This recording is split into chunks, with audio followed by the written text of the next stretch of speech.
Pandemic burnout. I've given a version of this talk twice to different groups of healthcare providers over recent weeks and got an overwhelming response. I haven't spent a lot of time on this show talking specifically about the pandemic, but if we're going to have a podcast where we talk about the mental habits that get in the way of us reaching our goals and our dreams, I think it's time we take a hard look at all the extra mental load we've all been carrying over the past 2 years. In this episode, I'll explain why our brains are amazing at coping with short term stress, but not so awesome at managing chronic stress. The past 2 years of a global pandemic has forced our brains into a place of frequent change, uncertainty, and long term stress. I'll explain why we're struggling to cope through this time of uncertainty, how that struggle is impacting our health, and some practical strategies to reduce the toll the pandemic is taking on your mind and your body. Okay, let's dive in.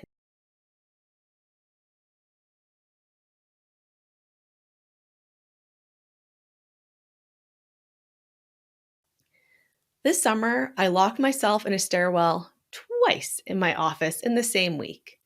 The second time, I actually had to call my clinical assistant to come rescue me because it was pouring rain and I would have had to walk all the way around the building in the rain to get back in the front door.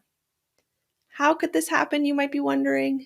Well, I was super distracted, trying to do a bunch of mental multitasking, thinking about a project I was working on, what I was going to make for supper, whether I should pick up my daughter before or after I go to the grocery store, the usual mental gymnastics we tend to have running through our busy minds.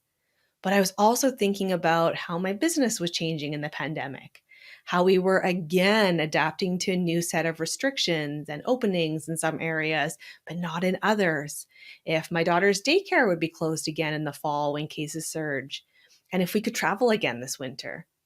And with all that running through my mind, I left my keys in my office twice. In our busy world, even pre pandemic, it was pretty common to be feeling stretched thin and to occasionally forget your keys or lose your phone. We were balancing work and family and all the day to day things on your to do list. A lot of us were feeling tired, overwhelmed, and making those types of mistakes, which are super normal, by the way. There's nothing wrong with my brain.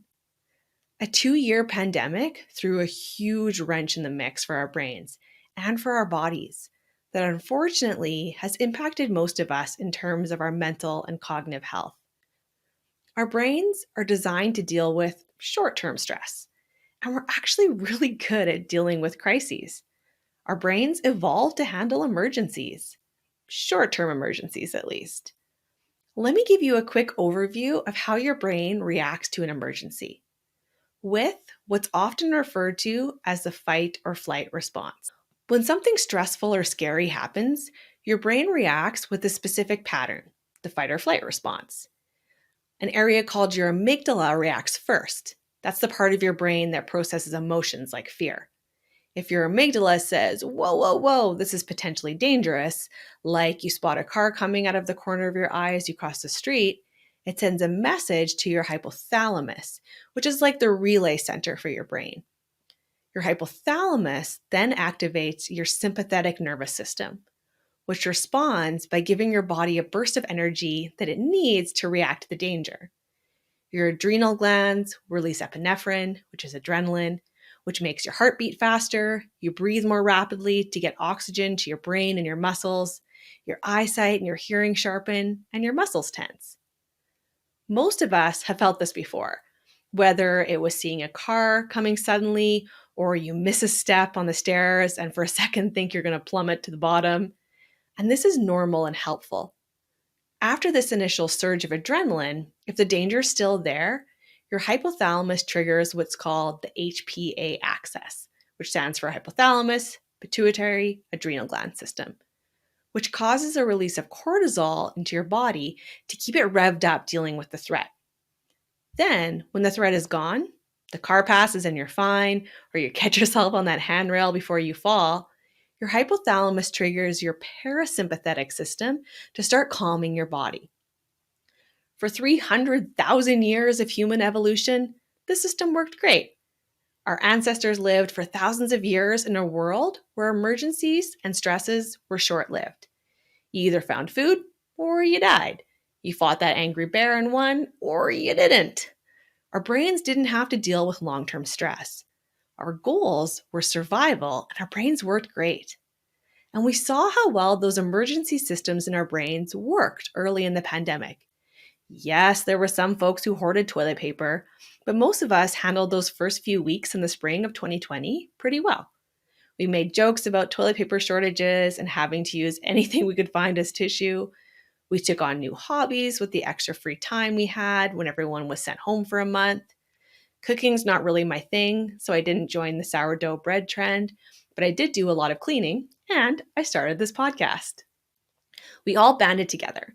People were on board with short-term restrictions. Sure, we were a bit stressed and not sure about what to expect, but we coped pretty well.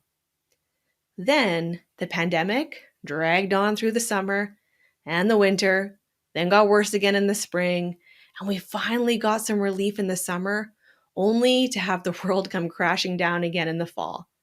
Things kept changing for our brains. Gone was that initial fun and excitement of finally having some time off to spend with our friends and families or to start new hobbies. And we started to feel that stress increase with the uncertainty and inconsistency of the new normal. Our brains aren't good at dealing with long-term stress. At a biological level, instead of that HPA axis sending messages back to the hypothalamus and amygdala that we can relax because the threat is over, the threat or stress persists, and we get chronic activation of the HPA axis at low levels, which results in buildup of cortisol in our bodies and recurring spikes of adrenaline. That extra cortisol and spikes of adrenaline impact our immune system, suppress our digestive systems, and even can impact our reproductive and growth systems. Long-term activation of our body's normal stress response increases risks of anxiety, depression, stomach problems, headaches, muscle tension and pain, heart disease, heart attacks and strokes, sleep problems, weight gain, and even memory and concentration problems. This pandemic has been so hard on our minds and bodies, not just at a biological level. Our brains also love consistency. Our brains are actually super lazy, and that's a good thing. It makes life easier. Your brain likes life to be predictable, so it can use its mental habits and routines more effectively. Consistency uses up way fewer mental resources. For example, have you ever driven to work and you get to your parking spot and you have no idea how you got there? Your brain goes into a mental autopilot, and all of a sudden you're pulling into your parking spot and wondering, did I actually stop at all the lights on the way here? This is actually a good thing, and it's normal. Your brain learned that route to work because you've driven it so many times. It's become a habit, so it's easy for your brain to drive to work. Doesn't take a lot of energy or cause a lot of stress. But what if there's construction on your way to work or an accident and you have to detour? All of a sudden, you're snapped out of that routine and you're paying way more attention. Turning the radio down so you can concentrate, focusing on the detour signs so you don't miss any. When things are out of our normal routine, it means more work for our brains, which means less mental resources left for things like managing our emotions and remembering where you put your phone. Let's take a look at some of the other changes we've had to deal with over the past 2 years. Many of us had to shift to working at least part-time from home over the past 2 years, or at least for a period of time, right? This is a super hard shift for your brain to make. Your brain learns best with context. For example, there's research that studying in the same room helps you perform better on the exam. Remember, our brains love routine and consistency. Pre-pandemic, you had a routine. You got to the office and your brain goes into work mode. For your brain, your office was where you worked, and home was where you relaxed. Then, all of a sudden, your brain had to learn a new pattern of associations. Home was now also a place of work, and that's a hard shift for your brain. And there are a million distractions at home. Kids, spouse, TV, the fridge calling your name, endless places to get distracted tidying up. So your brain's having to work harder to stay focused and stay productive working from home, which means less mental resources for things like managing stress. Plus, while we were working at home, we had to take on extra tasks. Kids were at home. Maybe you're distance learning, juggling work with school and trying to keep the kids occupied, and a million other things. More things that are pulling your mental resources and increasing that chronic stress response. It's pretty common when we're struggling with chronic stress to have trouble sleeping.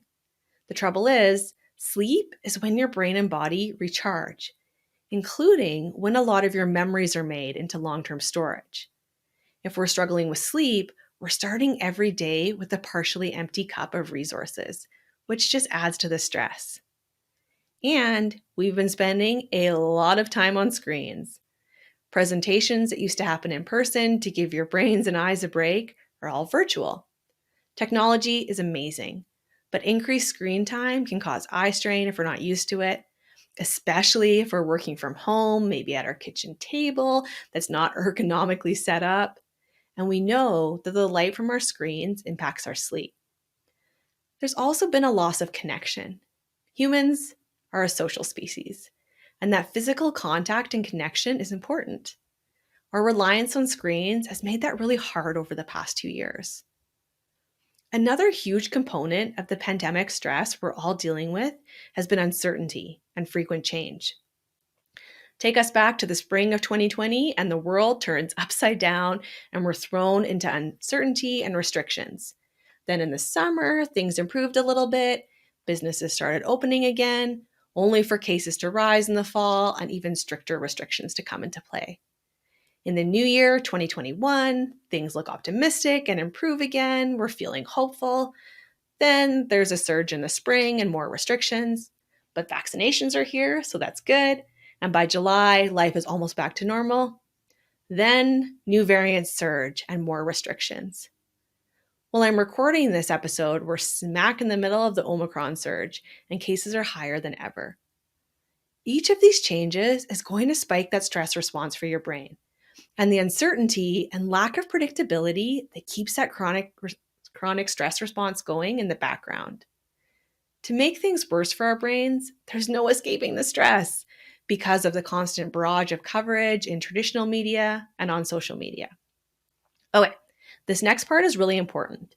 If you're multitasking, come back to me.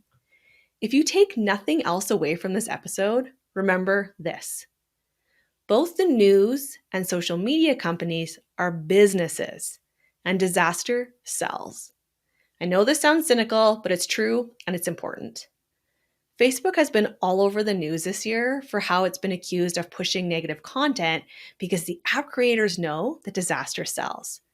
But don't be fooled by traditional media and news outlets. They do the same thing. The news and social media want you to watch their programming. That's how they make money. From ads, they need you watching so they can sell you stuff, right? I love chuckling at all the hooks and teasers that news anchors use to keep you watching.